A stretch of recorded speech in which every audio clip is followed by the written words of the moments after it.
Les Russes, ils savent faire la guerre, exploiter le pétrole et le gaz, et ils sont les premiers producteurs mondiaux de vodka. On connaît la chanson. Mais à part ces stéréotypes, ils savent faire quoi les Russes? Regardez bien ces chiffres. La Russie, c'est 17 millions de kilomètres carrés. C'est simple, c'est 31 fois la France. C'est tellement immense qu'ils ont 11 fuseaux horaires. Quand un moscovite prend son petit déjeuner, un habitant de Vladivostok finit sa journée. La Russie, c'est grand, mais c'est vide. Malgré cette taille monstrueuse, la Russie ne compte que 144 millions d'habitants. C'est à peine 2 fois plus que la population française pour un territoire 31 fois plus grand. C'est à peu près 70% du territoire qui est abandonné aux éléments naturels. Et économiquement, en 2025, leur PIB les fait fluctuer entre la 8e et 9e place du classement mondial, derrière des pays comme l'Italie ou le Japon, qui tiendraient pourtant 20 fois dans leur jardin. En 2021, la Russie était une économie pleinement intégrée au monde, mais à partir du début du conflit, leur PIB a chuté de 2,1% en volume réel, mais c'est surtout la déconnexion du dollar qui leur a fait mal, puisqu'en l'espace de quelques mois, c'est des décennies de croissance qui ont été effacées par les sanctions. Pourtant, dans cette immensité enneigée, des entreprises ont réussi l'impossible. Devenir des leaders mondiaux ultra rentables qui pèsent des milliards. Alors la question que tout le monde se pose, comment font-ils pour dominer leur secteur? Vous allez le voir, la troisième a tout compris car c'est elle qui gère les informations de la moitié de la Russie et surtout avec la dernière qui voit passer la plupart des salaires russes.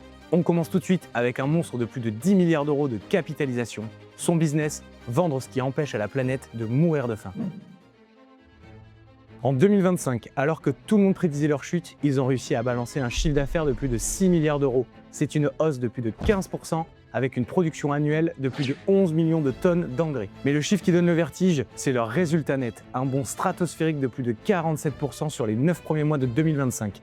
Pourquoi une telle explosion? Parce que Fosagro vend de l'apatite extraite à 1000 km au-dessus du cercle polaire, dans des mines où la température descend à moins 40 degrés. C'est le minerai le plus pur du monde, loin devant les réserves d'Afrique ou de Chine, qui sont des phosphates sédimentaires. Ici, l'apatite provient du refroidissement du magma, ce qui la rend extrêmement rare. Regardez l'ascension, c'est une trajectoire quasi verticale. Fondée en 2001, l'entreprise a récupéré plusieurs usines d'engrais et de sites miniers datant de l'ère soviétique. En 2021, ils sont déjà solides, mais c'est en 2023, après le début de la guerre, le monde panique, les prix s'envolent et eux, ils encaissent 5 milliards d'euros. Mais surtout, en 2026, ils ont réorienté leur vente vers l'Inde.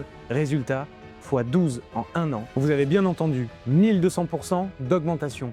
Et malgré les tensions, l'Europe ne peut pas se passer de leurs produits, puisque dans le monde, c'est plus de 100 pays qui les achètent. Et le plus surprenant, les engrais ne sont pas sous sanction parce que l'UE dépend à 25% de la Russie pour ses importations de phosphore. En 2024, les entreprises européennes ont payé près d'1 milliard d'euros à la Russie rien que pour ces engrais. Sans Fosagro, l'agriculture européenne souffre. Leur avantage principal, c'est le cadmium, et je pense que vous en avez entendu parler ces derniers temps aux informations. Une bombe sanitaire qui altère déjà notre santé. Quels sont les effets du cadmium? C'est quoi le cadmium? C'est un métaux lourd. En Europe, on a des normes ultra strictes sur ce métal lourd extrêmement toxique. Le minerai marocain ou chinois en contient énormément. Celui de Fosagro, quasiment 0%.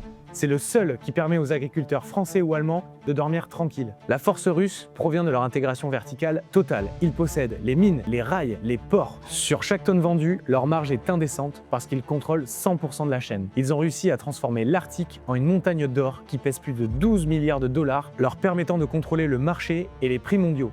Ok, Fosagro nourrit le monde, mais saviez-vous qu'une entreprise en Russie construisait des pelles minières de la taille d'un immeuble de 5 étages, en plus de donner l'accès à l'énergie à plusieurs pays grâce à ses réacteurs nucléaires de plus de 400 tonnes?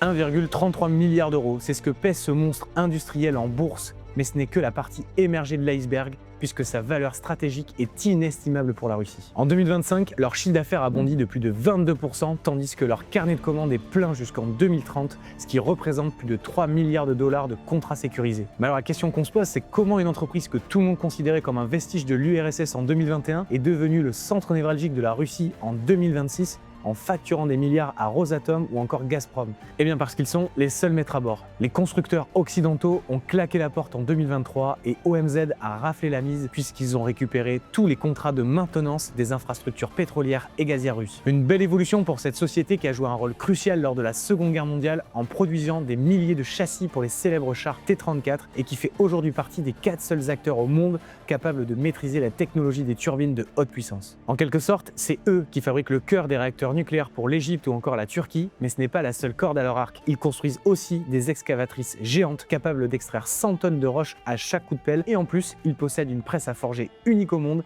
qui exerce une pression de 15 000 tonnes. Pour vous donner une idée, c'est comme si vous preniez la structure entière de la Tour Eiffel et que vous l'empiliez 2 fois sur une seule pièce de métal pour la mouler. Et en 2025, cette machine elle a tourné 24 heures sur 24 pour fournir les pièces de métal nécessaires aux gazoducs et aux centrales nucléaires que l'Europe refusait de livrer à la Russie. OMZ, il forge l'acier, mais vous allez le voir, notre numéro 3, lui, il forge les esprits. La plus grande richesse aujourd'hui, c'est la data. Alors pas besoin de presse géante quand on détient l'information de plus de 80 millions de personnes. Alors préparez-vous à rentrer dans la matrice d'un opérateur qui sait exactement le nombre de verres de vodka que boit chaque Russe par jour. 800 milliards de roubles de chiffre d'affaires en 2025. C'est l'équivalent de plus de 8 milliards d'euros, ce qui en fait l'entreprise télécom la plus importante de Russie, mais c'est également le cœur de l'infrastructure numérique du pays. Aujourd'hui, MTS, ce n'est pas qu'un simple opérateur téléphonique. C'est une entreprise tentaculaire qui connecte plus de 86 millions d'utilisateurs mobiles entre la Russie et la Biélorussie et dont le chiffre d'affaires en 2025 a bondi de plus de 14% malgré les sanctions internationales. Et comme on va le voir, c'est leur transformation récente qui leur a permis un tel développement, avec près de 42% de leur croissance actuelle qui provient d'activités hors télécom, comme le cloud, la cybersécurité ou encore la fintech. D'ailleurs, pour les néophytes, qu'est-ce que c'est la fintech? C'est le mélange entre finance et technologie, c'est-à-dire toutes les activités technologiques en rapport avec le financier. L'objectif affiché, c'est donc de simplifier le secteur, le rendre plus efficace, plus sécurisé, mais surtout moins cher. Alors comment une compagnie téléphonique qui a été fondée en 1993 est devenue l'un des piliers numériques de la Russie en 2026? Eh bien comme OMZ, elle a profité d'un moment très particulier, le départ massif des entreprises occidentales. Quand Visa, Mastercard et une grande partie des services numériques internationaux ont dû quitter le pays en 2022, MTS a accéléré sa transformation en sortant du placard son arme secrète, MTS Bank. Mais ce n'est pas tout. MTS est aussi un acteur clé du cloud souverain russe, puisque quand les entreprises ont été coupées des data centers européens, elles ont dû rapatrier leurs infrastructures, et c'est là que MTS est intervenu. Aujourd'hui, l'entreprise fournit des solutions cloud et de cybersécurité à des milliers de sociétés russes qui n'ont plus d'alternative étrangère. Cette société ultra présente pour les pros est également bien connue du grand public avec ses 4000 boutiques réparties dans tout le pays.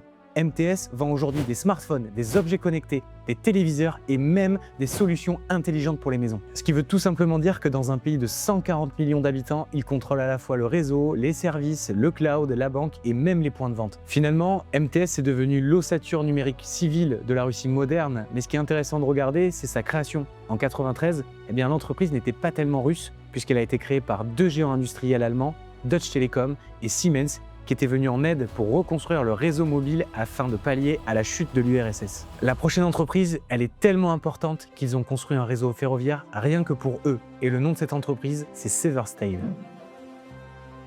Avec près de 8 milliards d'euros de capitalisation boursière, on pourrait se dire que c'est une entreprise sidérurgique parmi tant d'autres. Mais si on regarde sa production en acier, c'est monumental. À elle seule, c'est 12 millions de tonnes d'acier par an, soit l'équivalent de la production annuelle de certains États industriels entiers. Par exemple, la France, c'est entre 10 et 12 millions de tonnes par an, et l'Espagne, c'est entre 11 et 13 millions. Comment elle y arrive? Eh bien, elle exploite ses propres mines de fer, maîtrise ses capacités de transformation et s'appuie autour d'un complexe sidérurgique unique autour du site de Cherepovets. En 2025, cette autonomie complète lui a permis de dégager l'équivalent de 7 milliards d'euros de chiffre d'affaires. Bon, on le voit bien, le modèle russe, c'est toujours le suivant, c'est cette intégration verticale qui leur permet de ne dépendre de personne. Et c'est ce qui leur a permis finalement de ne pas subir l'année 2022 qui a été vraiment un tournant majeur. Ce repositionnement vers le marché intérieur marque une profonde évolution puisque l'entreprise est passée d'un soutien de l'industrialisation soviétique à l'un des principaux fournisseurs des matériaux structurants, notamment pour les pipelines, les réseaux ferroviaires, les infrastructures urbaines ou encore les installations énergétiques. L'ampleur du site principal de Cherepovets illustre à elle seule cette transformation, puisque ce dernier est doté de ses propres centrales énergétiques, de son réseau ferroviaire interne, de plus de 400 km, soit la distance entre Paris et Lyon, et surtout de chaînes de production continues capables de transformer le minerai en acier en quelques heures seulement, sans interruption. Peu de sites sidérurgiques au monde sont capables d'un tel niveau d'intégration. Vous savez comme moi, le plus important, c'est la finance. Et d'ailleurs, est-ce que vous connaissez le nom de la plus grande banque russe qui pèse aujourd'hui plus de 76 milliards d'euros de capitalisation ? 280 000 employés, un effectif comparable à celui d'un grand ministère ou d'un groupe industriel mondial. ça vous donne déjà l'idée de l'échelle à laquelle cette institution opère. Au-delà d'être la plus grande banque de Russie, c'est surtout l'une des institutions financières les plus influentes de tout l'espace eurasiatique.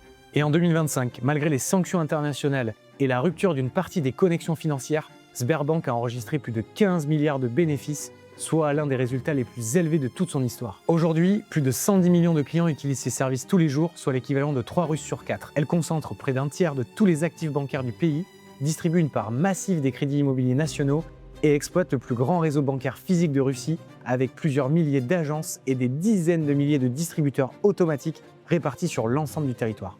Eh bien, le véritable tournant, comme vous en doutez, il est intervenu en 2022. Après l'exclusion du système SWIFT, Sberbank devient l'un des piliers de la continuité du service bancaire national. Mais cette transformation, elle s'inscrit dans une stratégie qui avait été engagée bien avant la crise. Depuis plusieurs années déjà, Sberbank investit massivement dans l'intelligence artificielle, le cloud, les services numériques. Mais il y a un chiffre qui résume mieux que tous les autres le rôle central de Sberbank dans l'économie russe, c'est que plus de 50% des salaires transitent par un compte bancaire de Sberbank. Et donc on le voit, l'histoire même de Sberbank, elle éclaire cette singularité puisque le groupe il a été fondé en 1841 et donc l'institution, elle accompagne l'épargne des Russes depuis l'Empire, l'Union soviétique et même la Fédération de Russie contemporaine. Ce qu'on observe, c'est qu'il y a peu d'organisations financières au monde qui sont capables de revendiquer une telle continuité à travers 3 systèmes politiques successifs. Ce que ces entreprises ont en commun, ce n'est pas seulement leur taille, mais c'est leur évolution et leur rôle dans le pays. Elles ne représentent pas seulement des sociétés cotées en bourse, elles constituent l'ossature industrielle, numérique et financière de la Russie et prouvent même que ce pays, ce n'est pas seulement que du pétrole. Nous avons d'ailleurs fait une vidéo sur l'importance du pétrole dans notre quotidien que vous pourrez retrouver sur notre chaîne. Pour conclure, en 2026, la Russie n'est plus du tout le même pays qu'elle était en 2021. Et les entreprises que je vous ai présentées sont devenues les organes vitaux d'une Russie forteresse refermée sur elle-même. Ce conflit a forcé ces entreprises à s'isoler, s'adapter et finalement à prendre un contrôle total. Et qu'on soit d'accord ou non avec cette trajectoire, une chose est sûre, les crises ne font pas que détruire. Elles créent de nouveaux monstres industriels et de nouveaux modes de vie. Et vous en pensez quoi? Est-ce que ce modèle de titans nationaux est une faiblesse ou une force à long terme? Débattons-en en commentaire. Et surtout, n'oubliez pas, faites respirer votre patrimoine.